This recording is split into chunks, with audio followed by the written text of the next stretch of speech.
Corona ਦਾ ਕਹਿਰ ਮੁੜ ਤੋਂ ਦੇਖਣ ਦੇ ਵਿੱਚ ਆ ਰਿਹਾ ਹੈ ਅਤੇ ਡਾਕਟਰਾਂ ਦੇ ਵੱਲੋਂ ਲਗਾਤਾਰ ਕਰੋਨਾ ਮਹਾਮਾਰੀ ਨੂੰ ਲੈ ਕੇ ਨਿਰਦੇਸ਼ ਵੀ ਜਾਰੀ ਕੀਤੇ ਜਾ ਰਹੇ ਨੇ। ਡਾਕਟਰ ਖਰਬੰਦਾ ਦੇ ਨਾਲ ਕਰੋਨਾ ਸੰਬੰਧੀ ਖਾਸ ਗੱਲਬਾਤ ਸਾਡੀ ਟੀਮ ਨੇ ਕੀਤੀ ਹੈ। ਉਹਨਾਂ ਦੱਸਿਆ ਹੈ ਕਿ ਕਰੋਨਾ ਤੋਂ ਬਚਣ ਦੇ ਲਈ ਇਹਤਿਆਤ ਵਰਤਣੇ ਬਹੁਤ ਜ਼ਰੂਰੀ ਨੇ। ਉਹਨਾਂ ਕਿਹਾ ਹੈ ਕਿ ਬੇਸ਼ੱਕ ਇਸ ਵਾਰ ਜਿਹੜਾ ਕਰੋਨਾ ਦਾ ਰੂਪ ਸਾਹਮਣੇ ਆਇਆ ਜਿਸ ਦੇ ਨਾਲ ਇੱਕ ਵਾਰ ਦੇ ਵਿੱਚ 16 ਲੋਕਾਂ ਨੂੰ ਇਹ ਹੋਣ ਦੀ ਜਿਹੜਾ ਖਦਸ਼ਾ ਉਹ ਜਤਾਇਆ ਗਿਆ, ਪਰ ਇਹ ਉਹਨਾਂ ਅਸਰਦਾਰ ਨਹੀਂ ਹੈ। इस मौके ते उन्होंने होर की कुछ क्या जानते हैं। पंजाब की गल की जाए तो सरकार भी हुण तक हो चुकी है। इस वेले गल कर रहे डॉक्टर खरबंदा जी मौजूद है। डॉक्टर साहब तुहाडे कोल जानना चाहांगे कोरोना की लहर हुण मुड़ तो जिहड़ी की चेहरे आ रही है, तो किवें हुण प्रिकॉशन बरतने जरूरी है जी? बिल्कुल ठीक है जी, लेकिन एक चंगी खबर है हिंदुस्तान वास्ते, तो मैं कहूँगा चंगी खबर, क्योंकि सिर्फ जोड़े हाई रिस्क मरीज ने ਜਿਹੜੇ 65 ਤੋਂ ਉੱਪਰ ਨੇ ਜਾਂ ਜਿਹੜੇ ਕੈਂਸਰ ਦੇ ਮਰੀਜ਼ ਨੇ ਜਾਂ ਜਿਹੜੇ ਹਾਰਟ ਜਾਂ ਜਿਹੜੇ ਸੀਰੀਅਸ ਬਿਮਾਰੀਆਂ ਵਾਲੇ ਮਰੀਜ਼ ਨੇ, ਸਿਰਫ ਉਹਨਾਂ ਨੂੰ ਡਰਨ ਦੀ ਲੋੜ ਹੈ, ਕਿਉਂਕਿ ਹਿੰਦੁਸਤਾਨ ਦੇ 95% ਲੋਕਾਂ ਕੋਲ ਹਰਡ ਇਮਿਊਨਿਟੀ ਹੈ। ਸਾਰਿਆਂ ਨੂੰ ਓਮਿਕਰੋਨ ਹੋ ਚੁੱਕਿਆ ਔਰ ਇਹ ਜਿਹੜਾ ਨਵਾਂ ਵੇਰੀਐਂਟ ਆਇਆ ਇਹ ਓਮਿਕਰੋਨ ਦਾ ਹੀ ਸਬ ਵੇਰੀਐਂਟ ਹੈ, ਉसी ਦਾ ਮਿਊਟੇਟਡ ਉसी ਦਾ ਹੀ ਬਦਲਿਆ ਰੂਪ ਹੈ।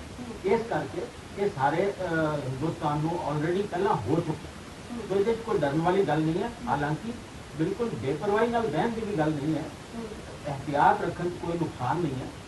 जिहड़े हाई रिस्क मरीज ने वो मास्क पा सकते हैं, वो क्राउड से ना जान, तो डेफिनेटली देखो बाहरों ट्रैवल करके जोड़े आते हैं वो जे असी स्क्रीनिंग रखीए तो उसका फायदा है।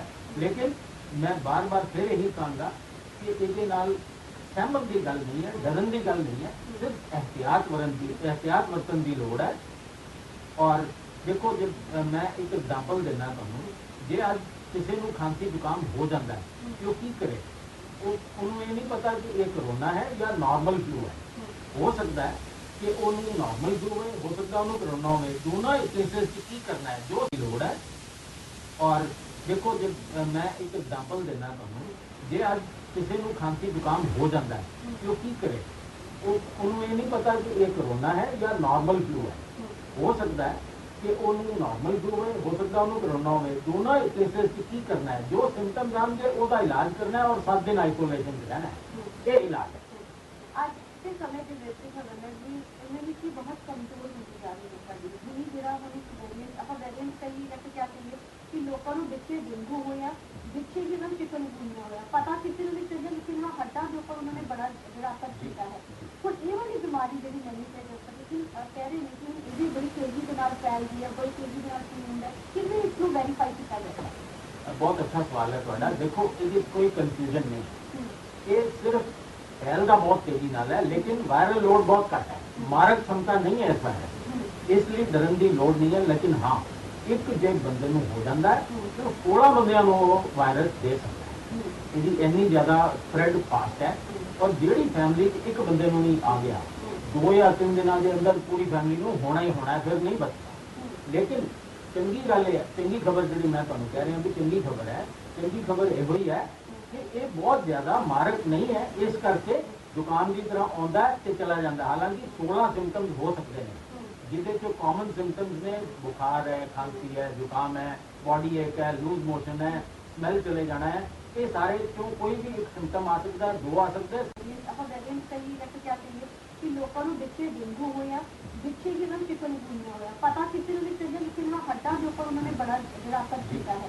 तो ये वाली बीमारी जी नवी है कि कह रहे हैं कि ये बड़ी तेजी के नाल फैल गई है, बड़ी तेजी के नाल होता है, किवें इसको वेरीफाई किया जाता है?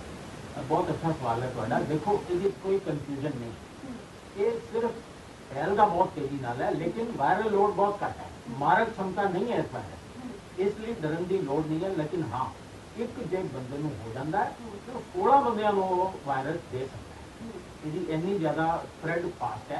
और जिहड़ी फैमिली एक बंदे नूं नहीं आ गया 2 या 3 दिनों के अंदर पूरी फैमिली को होना ही होना है, फिर नहीं बचता। लेकिन चंगी गल है, चंगी खबर जी मैं तुहानूं कह रहा भी चंगी खबर है, चंगी खबर यो ही है कि ये बहुत ज़्यादा मारक नहीं है, इस करके जुकाम की तरह आता है तो चला जाता। हालांकि 16 सिम्टम्स हो सकते हैं जिहदे चो कॉमन सिम्टम्स ने बुखार है, खांसी है, जुकाम है, बॉडी एक है, लूज मोशन है, स्मैल चले जाना है, ये सारे चो कोई भी एक सिम्टम आ सकता है, 2 आ सकते हैं, सारे आ सकते हैं।